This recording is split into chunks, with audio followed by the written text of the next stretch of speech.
We got to light ourselves on fire with passion for the word and tell people the truth. Look, this isn't from me, and it's certainly not from the White House or the Congress or the Supreme Court. This is truth, and we got to pursue truth. Hey, Castleview, good to be here this morning. I've got a great friend with me today, and Chad, I'm not the only one that can say that. You've got a lot of great friends. Matter of fact, this is kind of funny. Matt Tice and I, we were getting ready to go to Israel with you, and Matt and I were talking. We had just gotten together. We were headed out on the trip with you. We hadn't seen you yet. We were at the airport, right. And I said, we were talking about you, and Matt said, yeah, I think we're really good friends. And then I said, yeah, but I think everyone thinks they're great friends with Chad. How you doing this morning? Man, I'm awesome, Tate. Honored to be here. I mean, look, God's just blessed me. You know, I love people, and I love hanging out with people. And one of my goals is to be a lifetime learner. And I think I learn more from being around a lot of people. And I hope it helps me, but it blesses me. And so, man, you and I hit it off when we first went to Cortez together. Do you remember when we met? I sure do. Yeah. I sure do. Out in the middle of nowhere. Yeah. You get to nowhere, actually, and you drive about 12 or 14 more miles and you find it.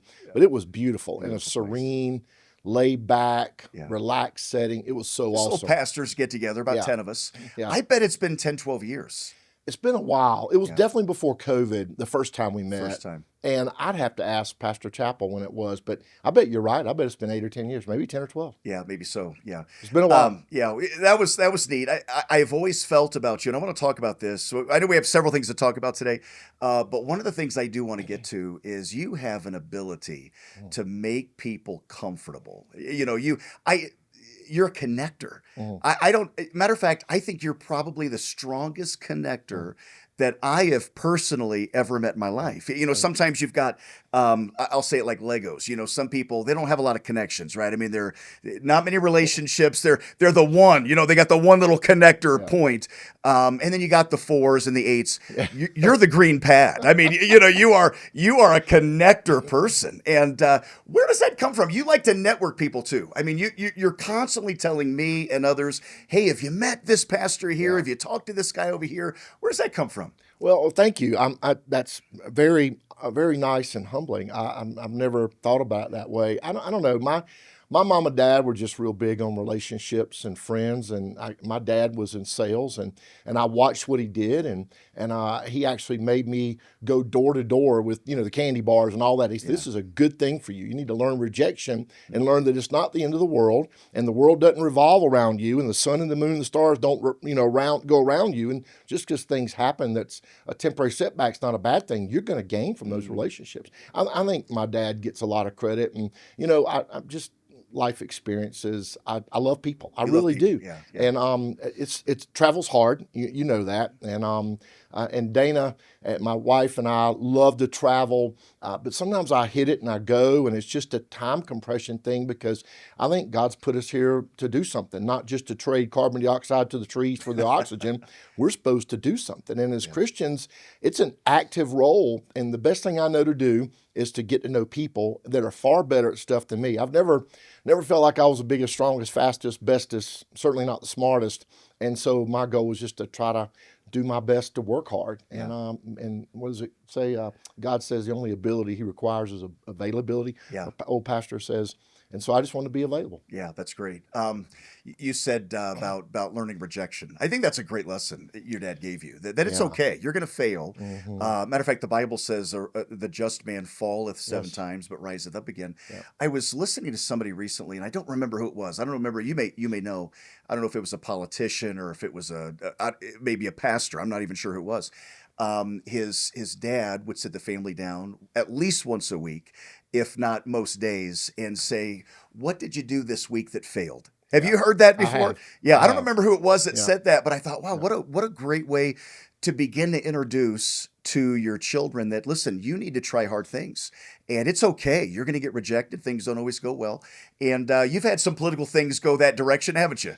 Yeah. You know, rejection's hard, and nobody likes being talked bad about. And anytime you raise your head above the crowd, somebody's gonna throw tomatoes. I don't care what it is. And if I swim in the cesspool of politics, then there's gonna be somebody that's angry, jealous, tries to get around you. diminish you. It's the old crabs in the bucket thing. But I really do value what my dad did. And I try to do it with my kids because let's face it, we live in a society that doesn't want failure and you know, it doesn't want rejection and my way or the highway. And it's just not always that way. Yeah. And we can't all be right all the time. And a lot of people now expect perfection out of everybody but themselves. You know, their lives aren't perfect. Yeah. Their marriage isn't perfect. Yeah. Their policies, their children, they're not perfect. And if we think that everything is going to be a smooth path, we're going to have a tough road to hoe. And my dad, he lives behind me. He's a curmudgeon. He's 86, but he's my hero. My dad taught me how to follow Christ, and he taught me if I can be 1/10 of the man my dad's been, I'll have lived a pretty good life, and I'm just thankful. Yeah, I'd love to meet him one day. Is he a people person? Or Oh my goodness, he's a curmudgeon, so he's maybe not so much. Huh? Oh no, he loves people. Does but he? He doesn't get out much. And Okay, you know, we went to my niece's wedding Saturday night, and he did really good to take it. He's on oxygen. He's in heart failure and all that stuff. But he outlived my mom 9 years, and I didn't think that would happen. Yeah. He found renewed purpose, and he said, God still got me here. And when the whole COVID thing came around, he's like, what are they going to do? You know, speed it up. I'm going to heaven. It's okay with me. He's just got a great attitude. But he was there for the dinner a little bit, and after a while he said, hey, it's time to go. I'm like, yes, sir. I'm going to take you home. Yeah, I love it. So he's awesome, and he's watching TV and Westerns. And most time Dad's telling me about political stuff that I'm kind of in the middle of. And I'm, yeah, really? Oh, yes, sir. So you know things going on behind the scenes. You know, it's funny you say that because you know this. I've texted you several times during elections, election night, whatever. Hey, what do you think? Hey, what's going on? Hey, what do you? And you'll always have a little something, you know, that hey, this is what's about to happen, or I'm hearing this on the ground, and I love that insight. So one of my biggest highlights over the last several years. I mean, one of the things that has been a bucket list item for Debbie and myself for years has been going to Israel. And you connected a group of pastors. How many pastors did we have? We ended up having 19 pastors. 19 pastors, several wives came with us as well. And in April 1st through 10th of this last year, we went out and we visited Israel. That was an amazing trip, Chad. Brother, it doesn't get old. That was my 5th trip. I actually found out Friday I've got 2 more coming up this year that have fallen in my lap. Just God's favor, His provision, just amazing. I can take zero credit. But man, I was honored you went, and I told you years ago, we're going to travel together, we're going to do stuff together. I knew it then, I believed it.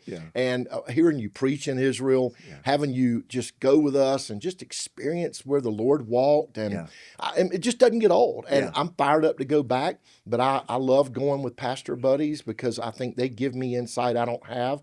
And, you know, even things like I was reading in the Word this morning in 2 Chronicles, and from Dan to Beersheba. And, you know, I've always read that from Dan to Beersheba. Now I think I've been to Tel Dan, and I've been all the way down to Beersheba. It just comes to life. The Sea of Galilee, walking where Jesus walked, the city of David. Oh, my goodness, it's amazing and almost makes you speechless. Yeah, we're trying to organize a trip for our church in 27. Joel told me, you know, we're looking for it. I talked to Joel about that, and I would love to get something. And I tell our church, listen, this will change the way that you read your Bible, 100%. The way that you know just comes to life. It's kind of black and white to color. We experienced some really cool things. What highlights? What was your favorite part? Or maybe there was a few. Oh my goodness. It's hard to. There were so many things we did. Matter of fact, pastors would reach out and say, "Hey, we went," or church members, or whatever. We've been there, and you know, what was your favorite part? And then I'd kind of think, you know, we did some things that you didn't get to do, I'm sure, and it was a really cool experience. What did you enjoy the most? Well, you know, listen, that was my first trip down to the sites where the terrorists came. That was sobering, somber. Terrifying. Hard to believe that any human being would do that to other human beings, but you really see evil personified. But it also shows you who God is. We don't know evil unless you know good, and God defines good. And so we know the devil exists, and he prowls around like a roaring lion, seeking whom he may devour. We talk to people who've been through that. So it wasn't a highlight, Tate, as much as an awareness of how good my God is. And just the those people and what they've endured and God's people, his chosen people. The highlight for me, I mean, I love that Magdala site where they built the hotel around a synagogue, and they say, now we can't say Jesus taught in the synagogue, then he starts reading from scripture. And he taught in synagogues along the Sea of Galilee. Yep. There's Nazareth, there's the Sea of Galilee behind us. Yep. I bet he taught here. But City of David. Yeah. City of David that's being excavated every day. Wasn't that special? Oh, very cool. Meeting Zev Yeah. Orenstein that helps run it. And of course, our tour guide, Dan, was like, hey, we don't need your buddy Zev. I'm like, no. I texted Zev months ago. Yeah. Zev's leading us, Dan. He can take us places that we couldn't go with anybody else. Dan says, no, I'm licensed. I can get in there. And then Zev starts punching in the secret code. And can I get that? And Zev says, no. And then Dan came and apologized. Yeah. But, you know, when you walk the Temple Mount steps, you think about the Psalms of Ascendancy, the Psalms that you can see them walking up those steps, humbling themselves, going through that thought process of, I'm going to the Temple Mount. Where's my help come from? My help comes from the Lord. And the pool of Siloam behind you. I got barefoot in there. Yeah. My feet were awful dirty, but that's where they'll tell you Jesus and his disciples would have walked here. And, you know, when it gets completed, that'll be the most traveled site on the planet. So that was really a cool experience. People don't get to go down there. Zeb is, he's over, what is his position? He's actually International Affairs. International Affairs. Okay, so he's kind of big up in the tourism there and that kind of thing. Yeah. He took us, I guess about, what was it, 10, 12, maybe up to 15 years ago, there's a leak somewhere. Yes. And so they excavate a little bit to get into the plumbing situation, and they discover this road, you know, so they start peeling this back. Yeah. And they take it all the way down, and they find the Pool of Siloam is there at the bottom. Of course, we know so many passages about the Pool of Siloam. Yeah. They would go there, wash, ceremonial get cleansed at the Pool of Siloam, and then they would head up to the temple, right? They'd go, and so this is the pilgrimage road. And so the Psalm of Ascent, they would repeat those. Yeah. And one of the things I thought was really interesting, they talked about, I think Zeb talked about, that there were staggered steps going up, right? So that you had to be a little careful and go a little slow. Yep. You're not rushing through this. That's right. Right? Some wide, some narrow. Yes, right. So I think probably the moment that sticks out to me the most on the entire trip is when Zeb is standing there and he says, so I get this question all the time. Yeah. And he stopped where there's a little platform, little steps that had been formed there. Yeah. And he said, this is a place that people would teach, right? They would stand right here as people are coming by, they'd stop, they would teach. And he said, so I get this question all the time. What is the likelihood that Jesus walked right here? Yeah. And, you know, we're all just kind of leaning in a little bit. And he says 100%. Yeah. 100%. 100%. And not just him, the disciples. Yes. So many of the New Testament characters. Everybody. Everybody would have, you would have gone to the Pool of Siloam. Name them. Yeah, whoever you want to, because you've got this narrow path that they have built that's going all the way up. So not everyone could do that. I mean, matter of fact, I haven't talked to anyone else. We were the only ones down there. We were the only ones down there. Yeah, he had the code, right, to be able to get us into this place. One of these days, I'm sure it will be a very public, you know, but they're still doing the excavation. They're still finding it. And by the way, it's interesting. It hasn't gotten all the way to the Temple Mount yet, but they say, we know it will. You know what I mean? Because we look at the scriptures and we see exactly how this is all coming. That was a really cool experience. It's why it's probably, I mean, I love it all, but it's probably my favorite because the first time I went was 2013. Yeah. And literally they had a sewer line break. And you don't just dig in Israel, you got to get the antiquities people around. Yes. And there was a plexiglass tape on the ground and you got on your knees and looked in and they said, hey, these look like steps. And we're kind of between, we see the Temple Mount, we think the pool's behind us. We got on our knees and they said a sword's been found here, some coins, some pottery shards. That was in 2013. It was found in 2009. Now the trick for people is it's like 30 feet below ground level. And I went back in 2015, you could walk 10 yards.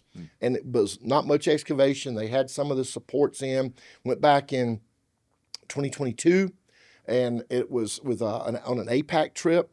And you could walk probably 20, 25 yards. We went back in 23, 5 weeks before the terrorism attack on October 7th. We took our first group of pastors, and you could walk a pretty good ways. And they were just convinced the trip with you in April, it's almost halfway now. Yeah. It's from the pool all the way halfway up the steps toward the Temple Mount. And when it gets fully excavated, it will be the #1 tourist place in the entire world. People will come from all over the place to walk where we got to walk. And you had your shoes off. I remember seeing you. I did. I want my feet to touch where Jesus' feet were. I was like, I'll get them dirty, but it's okay. It's okay. I think the thing that I really love too, and maybe one of the things, the pilgrimage road obviously was a major, right? I mean, you look at this and go, people just don't do this. This is amazing. Yeah. And you're right, with the synagogue, we do believe that Jesus taught there at Magdala in that synagogue. He taught in the synagogues around, but there's still that little question, Right. you know, that, probably, but Right. I don't know when you're in that spot. So the other one that stood out to me as well was going to Herod's temple when very first place we went, I think. We were really one of the first places. Yeah. And when we went down in that little holding cell, and I'm standing in there, and I don't think I knew it until we got into it. And my brain hadn't yet caught up with where I was at, right? Agree. Yeah. So we just get in Israel, you know, this is really the first sightseeing thing we're doing. And all of a sudden we're standing in this little, maybe it's 20 feet by 8 feet or whatever. Yeah. And you can't see the sky, it's underground. And all of a sudden Dan starts telling us about this is the place that Paul would have been held as he was waiting to see Herod. Yeah. And it's starting to hit me that, goosebumps. You're touching the stone. These are the stones that would have been here. That you're touching this going, it's emotional, you know, as you watch that. It is. You can weep through it. Yeah. And, you know, I went with Brother Chappell on his tour, and we were in Mamertine prison in Italy, in Rome. And oh my goodness, it kind of came full circle for me. Because I'm like you, that was my first time going into that holding cell where Paul was held at Herod's temple before he met with him. That was very emotional because you're right. They popped it on us. Yeah. And I didn't know what we were doing. I really didn't know. Yeah. And he got us down there. He just unveiled it perfectly. It was a very surreal experience. It was. And it was a very, I'm in Israel, you know, moment. And then I guess it just took me my brain and everything to have a minute to go, oh, I'm actually really here. Right. Well, you know when they say something's 2,000 years old, you're like, nothing in America is 2,000 years old. You just don't see things like that. Yeah, you don't see anything built. Yeah, that's right. Thank you for taking me on that trip. No, man, I'm honored. Just amazing to be able to go and do it. And then recently we went to D.C. and you had a number of pastors and you all took care of everything, put us in a great hotel. We're sitting there listening to some of your friends. Reince Priebus was one of them. He was, of course, the chief of staff for Trump, President Trump, when he first got into office in 16, I guess. Yeah. And did you see it? We're sitting there, and I don't remember if it was Reince Priebus speaking at the time. It almost seems like it was. Maybe it was somebody else. And all of a sudden, Marine One comes flying by, and headed right over to the White House. Did you see that? I did. Pretty cool experience. We had a great spot, and Reince has been good to me. You know, when I talked to him in 2013, you know, I was a state party chairman. I was beating up the party for ignoring the faith vote. And it's kind of come back to that a little bit, is there are too many political people that don't share our worldview, and they want our votes, not our voices. And Reince let me elevate the voices. Yeah. And he's a believer too. And so past or subsequent chairmen maybe haven't had the same feeling, I haven't met the new one. I've known a couple of them, and they just really don't understand it quite as much. I'm looking forward to trying to explain it, but I like working outside of that. Reince let me do something nobody had ever done. I'll always be grateful. Then he gives us his building. When you run a nonprofit, whatever's free, and of course that's a spot. Oh, you're on the Potomac, and he makes that his donation to Faith Wins, and for him to come and speak and the stories the guy has, and I mean he knows everybody. And President Trump calls him a couple times a week and says, "What do you think?" That's amazing. And we got to hang out with him, and I appreciate you honoring me by coming, and we just want to honor pastors. You know, I told the Lord in 2013, if you'll let me raise the money, and then when I started Faith Wins in 2017, I doubled it. Then I want to make sure I get around and I want to bless pastors. I want to equip and I want to empower them. I want to get them in groups and help them overcome whatever the obstacles are. Because look around, the country's in trouble. And winning one election's nothing. It's just nothing. And the things that people are defending as right versus wrong make you just go, I can't believe this. You don't recognize your country. Yeah, and those people have become spiritual spiritual. When you start messing with gender, I mean, what a worse slap in God's face, because he created man. It was his ultimate creation. That's right. Everything he created in those first few days. But the crowning achievement was creating man. And male and female, he created them. And now to come up with 150 or something, and then to compete.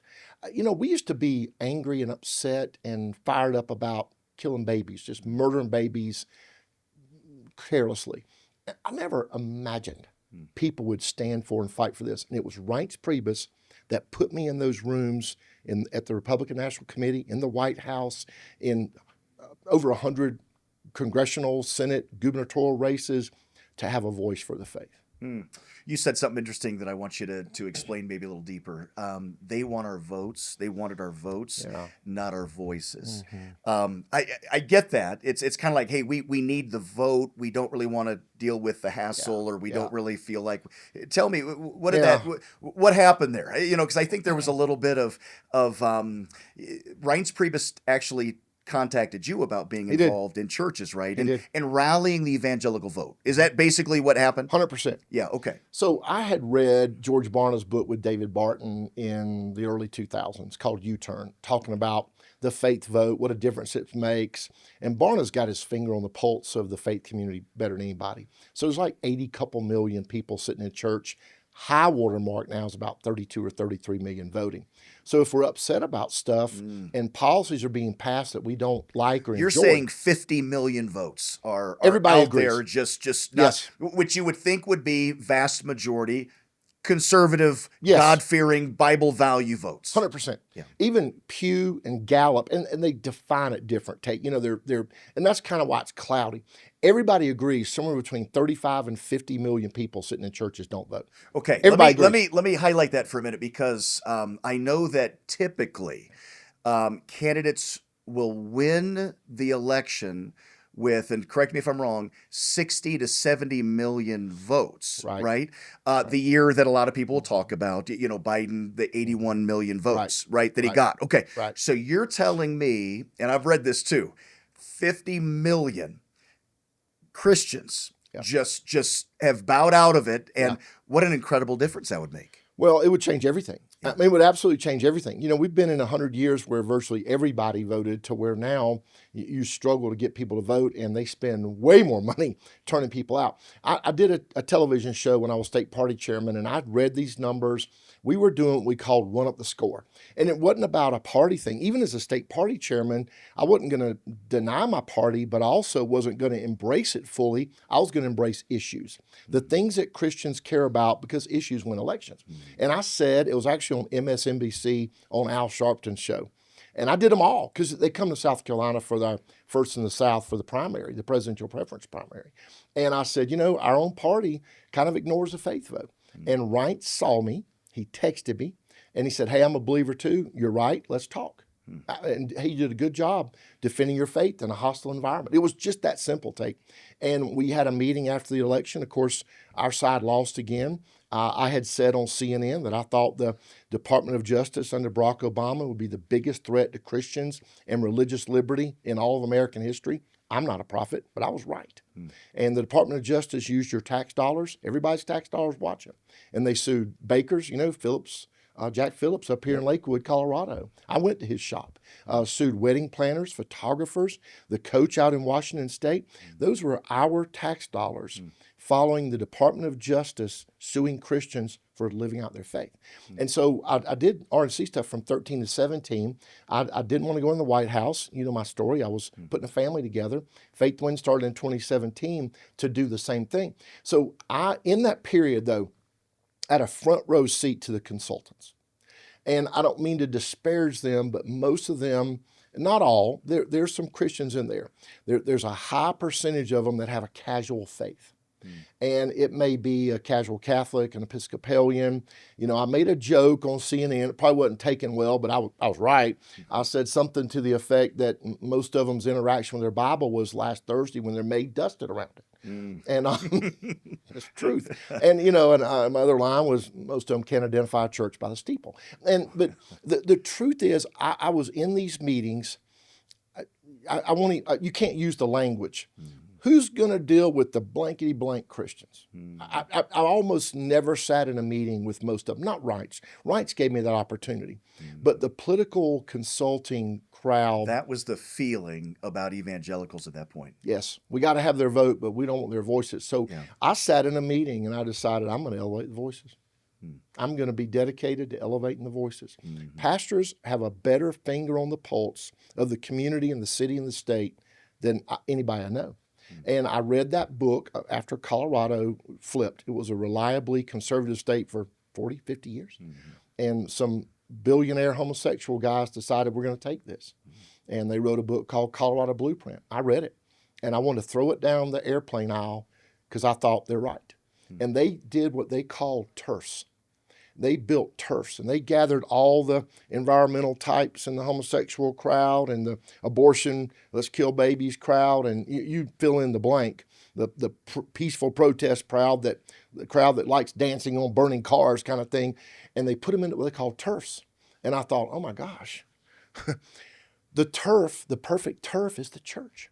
And if there's anywhere near 30, 40, 50 million people in churches sitting there, and I told Susie Wiles this in Mar-a-Lago last year, they spent $1 billion and left 40 plus million Christians not voting. Wow. But they're the ones we need to turn out. And that's what I spend my life doing. Yeah. And I tell people this, you know this, you were a big part of me in changing my thinking process on this too. I think that pastors, and I want to ask you maybe why you think that is, that churches don't get involved, pastors don't. Yeah. I think in my mind, I had been, I'd heard so much. I mean, you hear the 501c3 thing, you got it, which has changed now, of course. Yeah. But after I thought about it for a while, I thought, wait a minute, are you telling me not what to say? It's almost a bribe in some ways that, hold on a minute, we're going to speak truth because the culture has moved into the biblical arena. And if a church is doing its job, you're going to talk pro-life, you're going to talk pro-family, you're going to talk pro-Israel. But I feel like it was something that wasn't even on my radar, in a lot of ways, right? You don't talk about this. You don't Thanksgiving. You don't talk about religion and politics, right? And so at church you can talk religion, of course, but you're not going to talk politics. And Chad, here's my here's the tension I think that I feel sometimes. I don't want my church to become, First Baptist Church of America or Trump Baptist or any. I don't want that. Amen. I don't want any of that. Amen. But to not be involved and not have, and you said the word voice, to not have a voice is neglecting our responsibility too. It is. We've been given a stewardship over a republic, a constitutional republic. For the first time in recorded history, the founders acknowledged that man is sinful. George Washington said when he declined being king, he quoted from Jeremiah 17:9, "For the heart is wicked and deceitful above all things, only God can judge." Even the American colonists wanted to make him king. Out of that came the branches, the separation of powers that came right out of Isaiah 33:22. The Lord is our king. The Lord is our judge. The Lord is our lawgiver. Sounds like executive, judicial, and legislative branches had never been done in history. That's an acknowledgement that sinful man is not able to be a king, that we need to acknowledge as a creator. We hold these truths to be self-evident. All men are created equal and endowed by their creator. This is why the state hates this, because acknowledging something greater than state had never been done in all history. I'm going to do this at our talk today, because I think this is so vital that the reason, and I don't know if you ever read Francis Schaeffer, The Christian Manifesto. 1971, Schaeffer said, biggest threat to Christianity in the next generation is statism. And you go, statism? What? Statism? Why statism? And he describes a time when he says, and I draw this from my Sunday school class, it's a big joke now, because I draw a big H, and I say, that's a throne. Doesn't look like a throne, that's a throne. It's not an H. The only person in your life belongs on the throne is God. And humanists decided there's no God. Self I am God. Nietzsche, all the philosophers that went lefty after Darwin and Marx and all the others, they put themselves on the throne. Well, you and I know that we don't have all the answers. Even humanists figured out I don't have the answers. After a time, when they realize they don't have the answers, they'll put the state there and say, solve my problems. And they kick God off the throne. And look, that's a struggle for everybody. I don't care if you're a believer, we all look to self. All sin begins in selfishness, E.W. Kenyon said in his books, right? So self goes on the throne, we got a problem, and we realize state's going to be there. What you and I and other believers got to do is make sure God stays on the throne of our lives, not self, and certainly not the state. So this goes back to the voices, because people think they got all the answers. And what I think God let me recognize by doing politics at the highest levels was, boy, if I just got Christians involved, if we just moved the needle a little bit and we overcame that and we put the votes out there. And unfortunately, they'll work their tails off to go out and get Christian votes. In 2004, they used a bunch of issues and went out and got church directories. And then they ping them for money and money, money. All of that contributed to what you just described as, I want to back off. And we always overreact, right? And so we go too far. And if people on this podcast want to read something I think that was really just God done, was we wrote an article about the Johnson Amendment being overturned. That should help. But that's only a little piece of it. See, I believe that behind the pulpit, your rights as a speaker aren't diminished, they're enhanced. You're speaking for God, God's speaking through you if you're his chosen person to be in that pulpit. And it's been like pastors and entire denominations, Tate, have said, well, I can't talk about this stuff. Are you kidding me?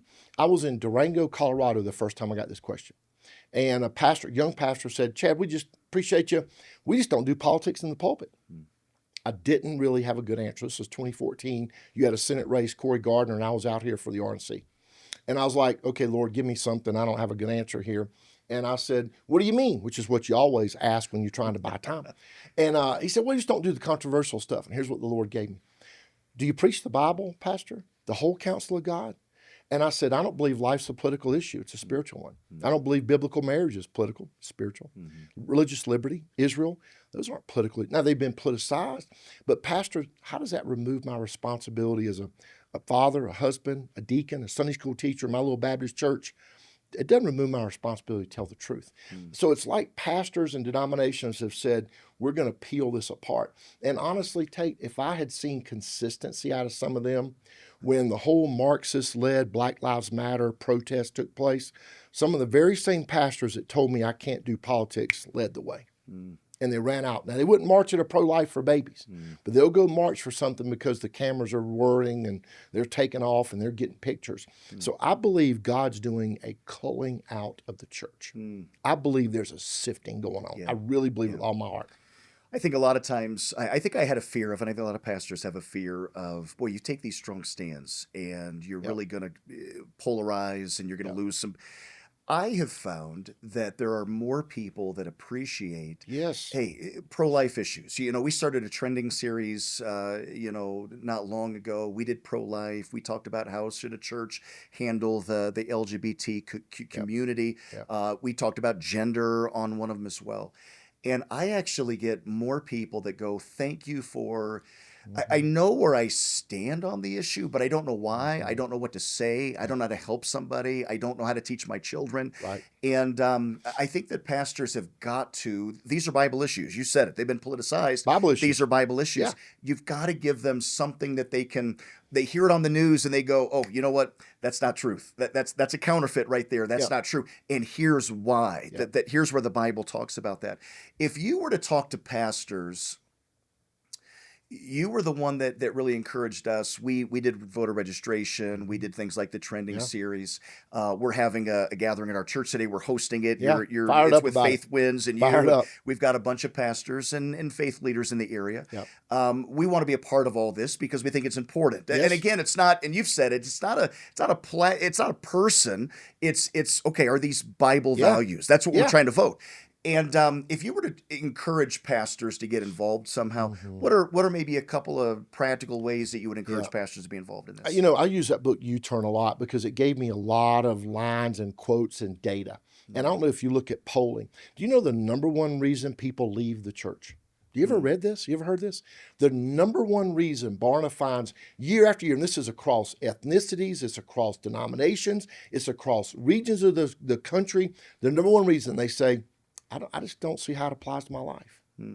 Which is sad, right? And that's why your people appreciate it. There's so much noise and clutter and nonsense. We're all susceptible to it. And that stuff washes over us, and a couple hours of church a week, 2 or 3 hours, it's not enough to overcome. And people don't connect the dots. They don't know how does this stuff going on? How should I feel?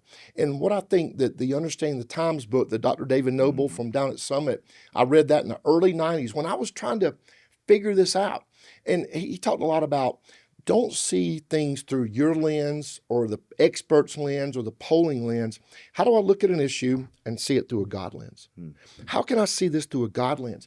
And then you start realizing I have to teach my people about these issues and what God says. Because let's face it, we know people aren't reading the Bible much, not like they should. And so what I emphasize in my Sunday school class and everywhere I go is read the Bible. Read the Bible. And if some days you zone out and don't get it all, like you might have, you had a late night flight and you're tired or whatever. Other days it's rich and deep, but make yourself read the Bible. Build a discipline of reading the Word of God. If you're immersed in a bunch of garbage for however many hours a week, put 30 minutes, an hour a day into reading the Word. And I'm telling you, His Word does not return void.